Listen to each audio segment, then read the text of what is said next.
keeping on the Hell in a Cell theme, and speaking of too many Hell in a Cell matches, there's been over 40 Hell in a Cell matches. Now, we all love to talk about Mick Foley and Undertaker 98. We love to talk about Shawn Michaels and Undertaker Bad Blood 97. We even like to move into the 2000s with the six-man Armageddon cage and the Cactus Jack Triple H one, which I think might be my overall favorite. But when you have over 40 and you have so many iconic moments, it's not just fun to rehash and re-talk about the same exact moments for the rest of our lives.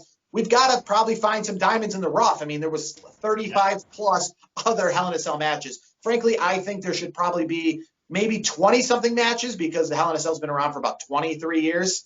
So there should probably be about 23 matches. But WWE, with this Hell in a Cell pay-per-view, has made sure to shove about 3 down our throat per year instead of 1 per year or 1 every other year like it should be. It takes away from the aura. It really does. Like, you're right. You got to have 1 a year. You can't have more than that because I think 1 really it keeps the aura around the Hell in a Cell where it's like a prestigious match. I think 1 a year is just the way you got to do it. I think they're overdoing it.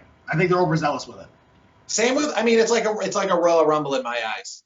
I mean, what keeps the Royal Rumble special is it's once a year. And I remember back in the day, like Hell in a Cell, what I liked about it is that and I've said it a million times, it's happened so organically that made me think when I was younger that like I would just love to be free and have money and hear that a Hell in a Cell match has been named and run out and buy tickets to go to that pay-per-view. Because I always thought it was like a Royal Rumble. It was, or even more rare than a Royal Rumble because it wasn't on a specific pay-per-view. It was something that like you won the lottery if you had tickets to Backlash and it happened to be main evented by a Hell in a Cell match, or you had tickets to a pay-per-view that happened to be main evented by an Elimination Chamber. Now it's stone that those events are going to have those matches. So, you know, it's not like winning a lottery. It's not like a crapshoot. You know you're going to get those events. And unfortunately, because of them, there's a lot of feuds that are forced into them and matches that maybe shouldn't be. But we, as we just said, are going to talk about some diamonds in the rough. And I've got, let's see, in front of me, I have 4 Hell in a Cell matches that I think are worth going back and not forgetting about in the amount of matches. And I'll start with one myself. This one I was pretty excited about. We talked about organically. This happened organically. These two fought at WrestleMania 21, a decent match. At Backlash was the rematch, or I think Judgment Day, one of the Raw pay-per-views. And then the trifecta to finish out this feud, Triple H, Batista, Vengeance 2005, a pretty bloody match. One of my favorites. I remember just being pumped to watch it. I think it was finally the age where I could purchase a pay-per-view with my own money in 2005. I didn't have to watch it on delay or later. I could get some people together and we could actually pay the money. And unfortunately, it ruined it a little for me because the next month I went and saw Batista and JBL live for the world title on SmackDown's pay-per-view, Great American Bash. And I knew I wasn't going to get that great of a main event because a month earlier, Batista finished out his time on Raw with Triple H and a Hell in a Cell. But yeah, I thought this was a great match. Really showed off Batista, really showed off why he should be world champion. Triple H was clamoring to get that belt back. He lost it at WrestleMania. He then lost. He didn't get it back at the next month's pay-per-view. It finished off a great feud. I think that's definitely one if you're going to go back to rewatch Vengeance 2005. What do you got for one?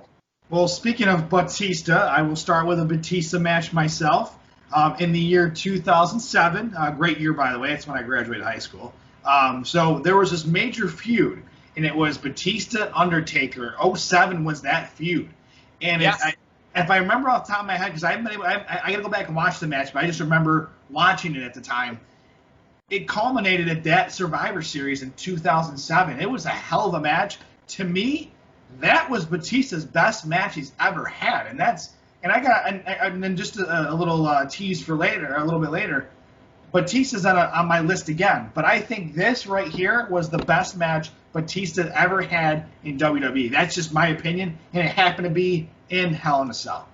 Yeah, at the start of that feud was WrestleMania that I attended, WrestleMania 23. Batista and The Undertaker, where Undertaker kept the streak going and won the belt from Batista. But they kept the feud going for the remainder of the year, and I think that is definitely a solid Hell in a Cell match. A Hell in a Cell match I'm going to pick that goes back to 2004. This was one I didn't watch live, but really wanted to, and then when I finally watched it, a lot of people say it went a little long. It was spots just for the sake of spots.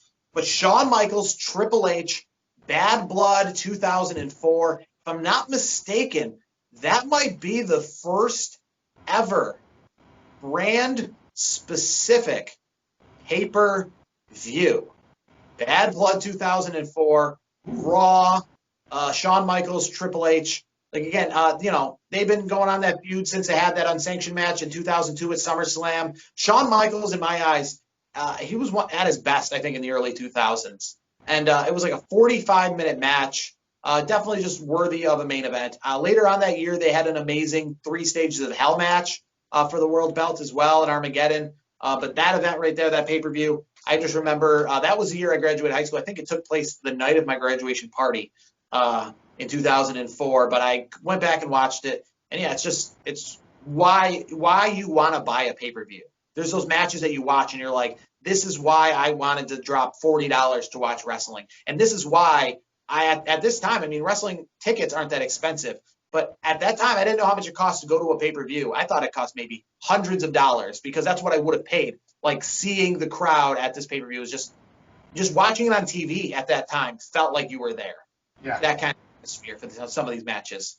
That's a solid match. I gotta tell you, I got a match for you, and again, of course, I mean, I call him the godfather of Hell in a Cell matches.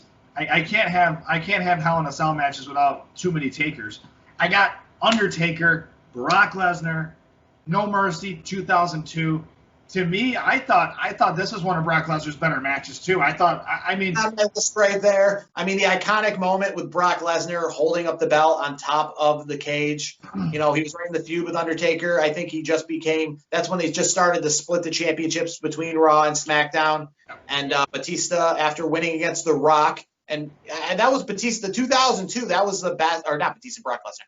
That was the best Brock Lesnar in my eyes right there. Brock Lesnar winning the King of the Ring, going on beating The Rock at SummerSlam, being exclusive to SmackDown, winning against The Undertaker at Unforgiven, and then Hell in a Cell at No Mercy. They've fought a bunch of times since then because, well, there's these pay-per-views to sell, and they probably fought, I think, 2 more times on top of that. But that original one, Taker and Brock Lesnar, early 2000s, I got that on my list as well. I'm going to finish out my list with actually a new one. I didn't want to just try to stay too close to the safety of the early 2000s because the idea was venture out past 2001.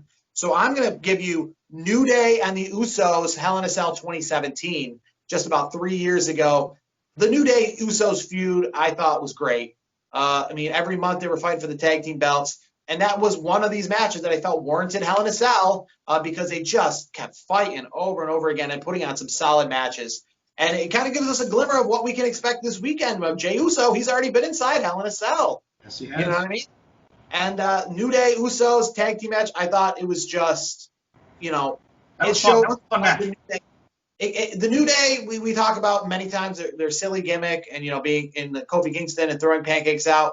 But when it comes down to actually wrestling matches and with the Usos who had the kind of tough, city gimmick, it just went perfect together. And it was a great match. And I want to kind of just kind of follow up with that. You'll probably agree with me on this. I think Usos and New Day, those matches they had together, no matter if it was a Hell in a Cell or just a regular tag match, those two teams have been, I think they're magic in the ring together. I think they always put on a good show. Every time they step in the ring in the last handful of years, when you see Usos and New Day in a match, I'm in. I'm locked in. It's just a fun matchup. I think you agree with me on that. Yes. No, I mean, that feud they had in 2017, was great. I mean, and it just we just kept wondering how many more times are we going to get this. It was one of those, I want to say we saw 5 or 6 months in a row at pay-per-views. But at least they tore the house down every time. What else you got in your favorite Hell in a Cell matches post 2001? So I got one more because the other I had 2 more, but one of them was the Vengeance one that we talked about. That was your choice. So we kind of have the same ones there. This one's actually a newer one, I guess. I think if I'm doing my dates right, you were probably there. WrestleMania 28 was in 2012, no, I believe. I wish I was there. I wasn't there. Miami, WrestleMania 28. The end of the era match you're speaking of, yes. Definitely the best WrestleMania Hell in a Cell match for sure. I mean, I was at a Hell in a Cell match where it was Undertaker and Shane McMahon at WrestleMania 32 in Dallas. But I think definitely the Undertaker Triple H with Shawn Michaels as a referee. I mean, WrestleMania 28 is definitely that is. I want to say that one might be the last WrestleMania or pay-per-view just in general where I wasn't there, but I really like wish I was there. Kind of like you had that kid feeling again with The Rock and Cena as your main event, with a solid world title match with CM Punk and Chris Jericho, and then those guys in Hell in a Cell, because you literally thought they've been hyping up Rock and Cena, that the rest of WrestleMania was going to be just kind of an afterthought. But they were like, no, just because we're going to give you this main event you've been waiting for forever, it's still a WrestleMania, and we're still going to give you a Triple H and Undertaker Hell in a Cell match. I thought it was amazing. It was unique being outdoors. I want to say probably still the only outdoor Hell in a Cell match ever. But yeah, I mean, I definitely agree with you there. An amazing match. Shawn Michaels, I mean, all those parties involved. Too bad it wasn't truly the end of an era. It was like Rolling Stone's first farewell tour. Yeah, it's like Kiss's farewell tours. It just keeps going. It's like the never-ending farewell tours. But that, and I will, to add to your point, WrestleMania 28 as a whole was a good show. So I mean, and that was, to me, that was the match of the night. And Taker, Triple H, they always made magic. You put Taker, Triple H, Shawn Michaels, you put those three in a match together, even if it's it's one-on-one, you're making magic with those three no matter what. They are just made for each other. They're always fun to watch, and it's why I've been a fan for so long, because of the guys like that and the gals like that, where the chemistry in the ring is just so good that the story being told is just you just don't want to stop watching. You know what I mean?